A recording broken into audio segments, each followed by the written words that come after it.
Radio Publique Africaine.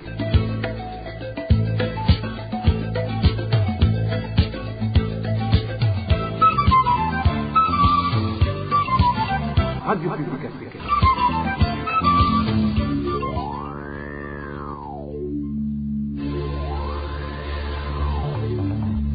C'est le moment de suivre le journal parlé en français. À la présentation, Émile Nivasumbu. Bonsoir et bienvenue dans le journal du 8 décembre 2024 et voici les principaux titres. Les évêques catholiques dénoncent des assassinats signalés dans différents coins du pays. Ils ont sorti un communiqué, vous allez suivre les détails tout à l'heure. Le Forum pour le renforcement des organisations de la société civile dénonce l'intolérance politique qui s'observe au Burundi. Son secrétaire exécutif va s'exprimer au cours du journal. Dans cette édition, nous allons aussi parler des pluies torrentielles qui ont fait des ravages dans certaines localités de la province Chibitoke.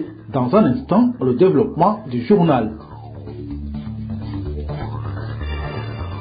Sécurité pour commencer, 2 femmes de la commune Mutumba située en province Karuzi ont été assassinées en moins d'une semaine. Les corps des 2 victimes ont tous été découverts dans une même localité. Une criminalité qui inquiète beaucoup les habitants de la place qui craignent que ce ne soit une sorte de chasse à l'homme ciblant uniquement les femmes. Josiane Mouzaneza nous en dit plus. La première victime s'appelait René, sexagénaire et originaire de la colline Yagizo en zone Gisimbawaga. Son corps a été découvert en zone Bibara le matin du jeudi 5 décembre 2024 en pleine rue. Selon des sources sur place, la victime a été vue pour la dernière fois en vie la veille dans un bar qu'elle aimait fréquenter, raison pour laquelle les voisins et la famille de la défunte pensent que la dame a été tuée mercredi soir. Les mêmes sources font savoir que la victime a été abusée sexuellement avant d'être étranglée, ce qu'ont confirmé d'ailleurs les médecins après avoir examiné le corps de la victime. Pour le moment, les enquêtes sont en cours et les personnes qui étaient en compagnie de la victime la veille de son assassinat ont été appréhendées pour des raisons d'enquête. La deuxième victime s'appelait Anne-Marie Nabushaou. Elle habitait la colline Mutara. Son corps a été découvert ce samedi matin flottant dans les eaux d'une rivière séparant les collines Kigoma, Ngubara et Kiwuye. Nous sommes dans la zone Bibara. Même si les autorités administratives veulent faire passer cette mort pour une noyade, les habitants, eux, pensent qu'il s'agit bel et bien d'un meurtre. Son corps ne présentait aucune blessure, mais il est vraisemblable qu'elle a été tuée ailleurs, puis jetée ici chez nous. Ce qui se passe ici nous effraie beaucoup. Aujourd'hui, les femmes ont peur de s'aventurer dehors les heures de la nuit et une rumeur commence à circuler comme quoi c'est une chasse à l'homme à l'endroit des femmes. Vous comprendrez que notre peur est légitime car 2 femmes tuées dans une même zone et cela en moins d'une semaine, ça fait peur. Pour le moment, les habitants de la commune Mutumba, et plus particulièrement ceux de la zone Bibara, demandent aux autorités administratives et policières de tout faire pour mettre fin à cette criminalité avant que les gens ne soient décimés. Nous ne savons ni les auteurs ni les motifs de ces assassinats. C'est pour cela que tout le monde a peur suite à ce phénomène inhabituel. Nous demandons à l'administration et à la police de suivre de près ces cas. Il faut que des enquêtes impartiales soient diligentées afin d'apporter de la lumière sur ces meurtres. À propos de ces craintes, la rédaction de la RPA a essayé de joindre Euphrasie Luzobavako, administrateur de la commune Mutumba, mais son téléphone sonnait sans que personne ne décroche. Les assassinats qui se poursuivent dans différentes localités du pays inquiètent la conférence des évêques catholiques du Burundi dans leur communiqué qui sanctionne la fin des activités pour le mois de décembre. La conférence des évêques catholiques du Burundi est revenue sur la période électorale qui approche et a demandé aux Burundais de mettre en avant le bien du pays. Suivez Monseigneur Bonaventure Nahimana, c'est le président de la conférence des évêques catholiques du Burundi. Pour ce qui est de la vie en société, les évêques notent qu'il règne un climat de cohabitation pacifique dans le pays, même si de nombreux cas de violence au sein des familles et entre voisins sont signalés dans divers endroits du pays. Et cette situation tend malheureusement à devenir de plus en plus normale, à ne plus attirer suffisamment toute l'attention voulue. Les évêques sont préoccupés par la pauvreté toujours plus prononcée au sein de familles. Le pouvoir d'achat ne leur permet plus de faire face à la flambée incessante des prix des denrées alimentaires sur le marché. Cette flambée des prix touche également presque tous les secteurs de la vie sociale et économique, tels que les transports, les matériaux de construction, l'habillement décent, etc. Les évêques lancent un appel pour que toutes les mesures possibles soient prises afin d'alléger le poids de cette pauvreté qui pèse sur les Burundais. Ils ont également exprimé leurs préoccupations à cause de nombreuses intempéries qui se sont vérifiées avec les premières pluies et ont détruit certains champs et endommagé certaines infrastructures. Au cours de cette session, les évêques ont mené une analyse sociopolitique dans le contexte préélectoral et électoral et mené une réflexion sur les bons comportements citoyens à adopter pendant cette période. En reconnaissant la nécessité des choix de nos dirigeants, suivant les échéances prévues, les évêques en appellent à tout un chacun pour s'acquitter de ce devoir en toute responsabilité. Pour cela, ils invitent les Burundais à mettre en priorité l'intérêt général, à travailler ensemble sans exclusion pour le progrès socio-économique du pays. De plus, tout le monde gagne à ce que l'exercice électoral se déroule dans le respect de la dignité des personnes en tenant compte des libertés individuelles et des formations politiques. Le code pénal burundais prévoit des sanctions contre quiconque détient illégalement les armes. C'est ce que déclare maître Gustave Niyonzima après qu'un Imbonerakure de la zone Maramvia, commune Mutimbuzi de la province Bujumbura, a été arrêté en possession illégale d'armes et de tenues militaires. Maître Gustave Niyonzima ajoute que la libération de cet Imbonerakure relève de l'incompétence de la justice burundaise et que par conséquent, cela démontre que cet Imbonerakure est au service du pouvoir en place. Cette attitude d'impunité sempiternelle envers cet Imbonerakure relève de la malveillance. Je dirais même que c'est de l'imbroglio judiciaire. Si loi et règlement en vigueur au Burundi devaient être respectés, ils devaient être punis conformément à l'article 496 du Code pénal. L'article 496 stipule que quiconque détient illégalement, importe, acquiert, cède, loue ou fait louer, abandonne, fabrique, répare, exporte des armes et munitions est passible d'une servitude pénale de 2 ans à 10 ans et d'une amende de 100 000 à 5 millions de francs. C'est ce qui devait être appliqué à son égard. Mais l'Ouest s'en faut. Somme toute, on en tire la conclusion qu'il est au service du gouvernement en place via l'administration locale. Et tout ce qu'il accomplit est une image même du système politique en place au Burundi. Cela reflète exactement aux yeux de la communauté, tant nationale qu'internationale, l'image de la gouvernance actuelle du Burundi. Ça dépasse l'entendement humain. L'Imbonerakure Emmanuel Nivitanga, connu sous le sobriquet de Maniga, a été arrêté par la police mardi 3 décembre 2024, puis conduit au cachot de la commune Mutimbuzi. Il a ensuite été libéré 2 jours plus tard, une libération dénoncée par la population et certains politiques. Dans un instant, nous parlons politique. RPA. L'intolérance politique qui s'observe entre les militants du parti au pouvoir, le CNDD-FDD et les membres d'autres partis politiques est un mauvais signe car cela peut produire beaucoup de conséquences néfastes.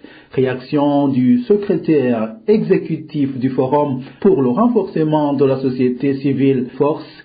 Le secrétaire exécutif du Force, Audace Habyarimana, interpelle les autorités en charge de l'administration et de la justice pour sanctionner ceux qui ont un tel comportement.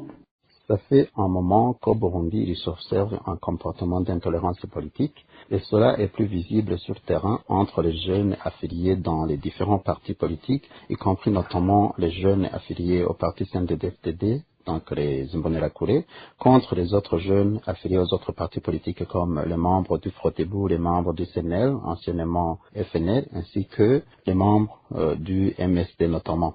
Cela est une situation très inquiétante, une situation aussi alarmante, une situation aussi regrettable que les jeunes soient entretenus, soient éduqués avec ou dans cette logique d'intolérance, de violence, et cela va coûter cher à la nation. Cela, comme je le disais, se fait sous l'encadrement, la complicité ou la recommandation des autorités du pays, et ça se commet au vu et au su de tout le monde, y compris notamment l'administration, les forces de l'ordre, la justice, le ministère public et consorts, pour pouvoir sanctionner toutes les déviances dans ce sens.